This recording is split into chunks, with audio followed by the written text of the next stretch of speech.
Sevgili dostlar merhaba, herkese hayırlı günler diliyorum. Bugün sizlerle ticareti konuşmak istiyorum. Ticaret, Arapça bir kelime.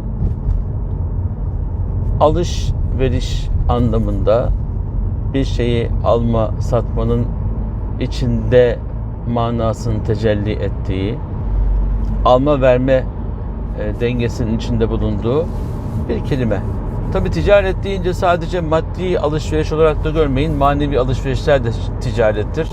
Birbirimize manevi akışlarımız, dualarımız, hayırlarımız, hasenatımız, desteğimiz, bunlar da en güzel ticaretlerdendir. En güzel ticaret Allah'a borç vermektir. Kur'an böyle söylüyor.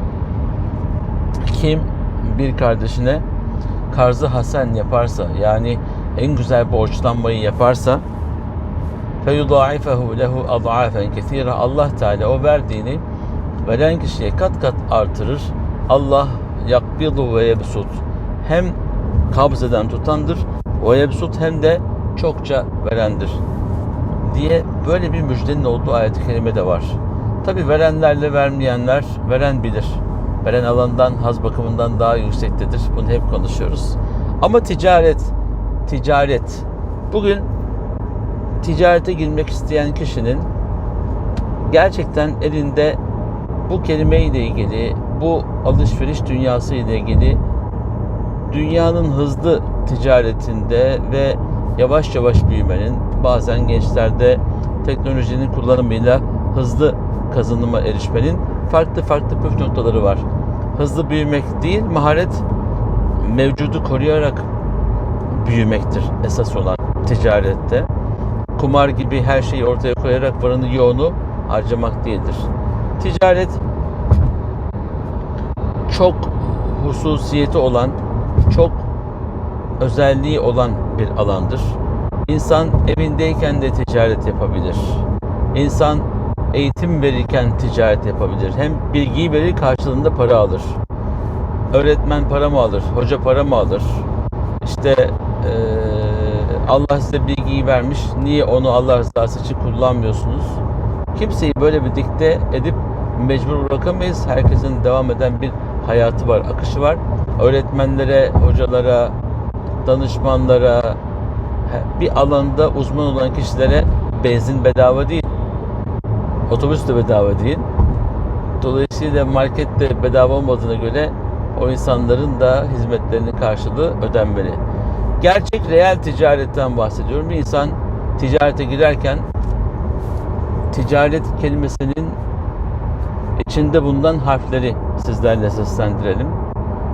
Böyle bir başlık altında toplamışlar. Benim hoşuma gitti. Sizlerle paylaşmayı uygun görüyorum. Bunu benimle paylaşan dostuma da selam ediyorum. Ticaretin T'si tecrübedir. Tecrübe olmadan ticaret yapamazsınız. Çok önemlidir. Yani sizin tecrübeniz olmayabilir. Bugün ticarete gidiyorsunuz ama tecrübesi olan insanlardan akıl alırsınız. Siz de tecrübe sahibi olduğunuzda kazancınız çok daha başka olur. Tecrübe şart. T'den sonra İ harfi var. Buna da itibar derler. Eğer itibarınız varsa piyasada alamayacağınız ürün yoktur. Paradan daha çok sözünüz geçer. Sonra C harfi var. C harfi de cesaretin C'si. Cesaretiniz yoksa ticarete girmeyin. Kaybetme ihtimaliniz çok yüksektir. Onun için cesur insanlar ticarette daha çok kazanırlar. En önemlilerinden bir tanesi de tica deyince orada bir A harfi geliyor. Ahlak. Ahlaklı olanın bereketi başka olur. Ahlaklı olan esnafın diğer ticaret yapan tüccar tarafından tercihi olur.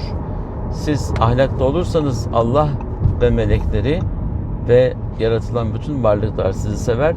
Tercihen hep önde olursunuz. Ticar deyince Ra harfi geliyor. Ra harfini de risk olarak isimlendirelim. Ticaret risk barındırır. Rızkın 9'u ticarettedir diyor tüccar peygamber aleyhissalatü vesselam Efendimiz. Dolayısıyla risk almadan kazanç yok. Ardından E kelimesi geliyor. Ve o da emeği barındırıyor. Emek yoksa yemek yok. Emek yoksa ekmek yok.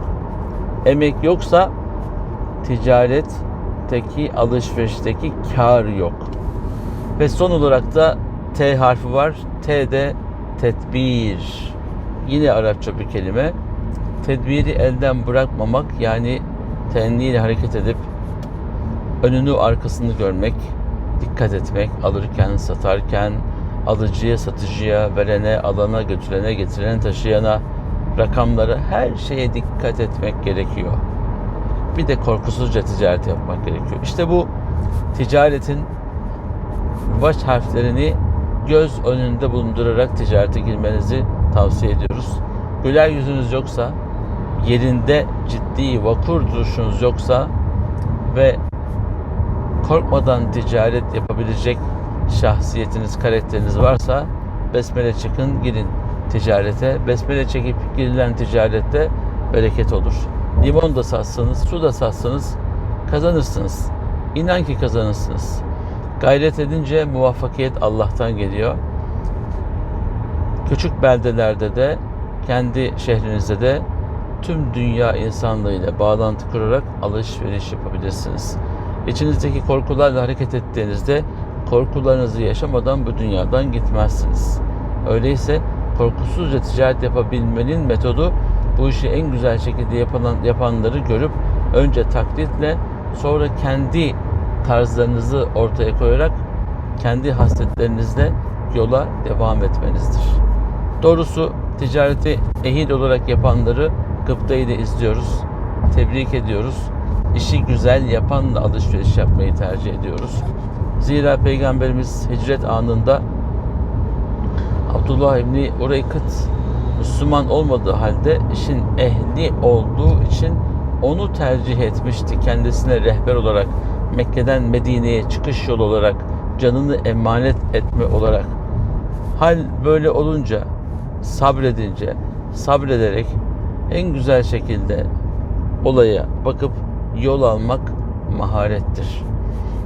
Peygamberimiz hiç Müslüman olmamış ve olmayacak olan insanın rehberliğinde yola devam etmiştir. Ve Müslüman olmayanlarla da ticaret yapmıştır. Alışverişi en güzel şekilde yapanlarla alışveriş yapmaya gayret etmiştir. Hatta bir hususta da kişinin kıldığı namaz ve tuttuğu oruç sizi ticarette sakın ha sakın aldatmasın. Siz onların büyük paralar ve küçük paralar, büyük menfaatler ve küçük menfaatler karşısındaki hallerine bakınız diyerek bizleri de uyarmıştır. Yani namaz kılıyor, alnı secdede diyerek kendi kendinizi avutmayın.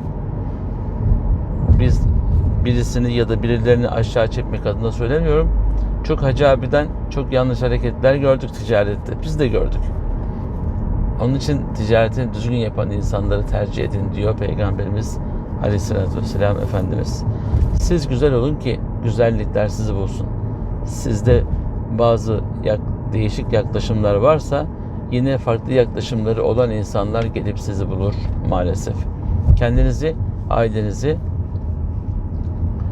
çevrenizi ve ülkenizi kalkındıracak doğru hamlelerle ticaret yapan, uluslararası işler yaparak ülkesine katma değer sağlayan hayırlı tüccar olmanızı Rabbimden niyaz ediyorum. Hanımefendilere Hazreti Hatice gibi holding sahibi olan ve dürüstlükle ticaret yapan hanımefendi tüccarlar olmalarını, iş kadını olmalarını niyaz ediyorum. Beyefendilere de Peygamberimiz Aleyhisselatü Vesselam'ın ticari ahlakı ile doğru, dürüst, ilkeli, kusuru, hatayı en başından söyleyerek malını insanın üstüne çıkarmayan, insanın kıymetini her zaman yukarı tutarak varsa kusuru malın onu en güzel şekilde karşı tarafa aktarandır. Baştan en doğruyu söylemek en güzeldir. Malın kusurunu kaybeden, yani malın kusurunu örten kişiyi Peygamberimiz gerçekten levm etmiştir. Bunun doğru olmadığını bize söylemiştir. Ticareti namusuyla yapmak, hakkıyla yapmak kazançlı bereketi getirir. Bu da ailenize, evinize bereket, huzur getirir. Allah bu duygu, düşüncelerle alışverişlerimizi tanzim edebilmeyi nasip eylesin. Hakkını vererek iş yapın. Peşin alışverişi tercih edin vadeli işlerden uzak durmaya çalışın. İslam'da para peşin, mal peşindir. Mal peşin, para peşin değil. Mal peşin, para peşin değil. Para peşin, mal peşindir. Orada meşini de kullanıyorlar. Yani siz parayı verdiğinizde öncelik size geçer. Parayı verdiğinizde, parasını verdiğiniz bir şeyin karşılığını alırken zorluk çekmezsiniz genelde. Ama vadeye bıraktığınızda şöyle oldu, böyle oldu, öyle olacaktı, böyle olacaktı, şöyle yapacaklardı, vade kavgaya getiriyor. Aziz dostlar, doğru dürüst ilkeli ticaret yapmaya gayret eden ve bunu şiar edinen, alışkanlık haline getiren insanların kazancının da bereketli olduğunu gördük hayatımız boyunca. Biz de onlardan gördüğümüz şekliyle ticaretimizi yapmaya çalışıyoruz. Hayırların fethini, şerlerin defini, kazançların bereketli olmasını Yüce Rabbimizden niyaz ediyorum. Herkesin ve her şeyin sahibi Yüce Rahman'a emanet olun. Allah'a ısmarladık.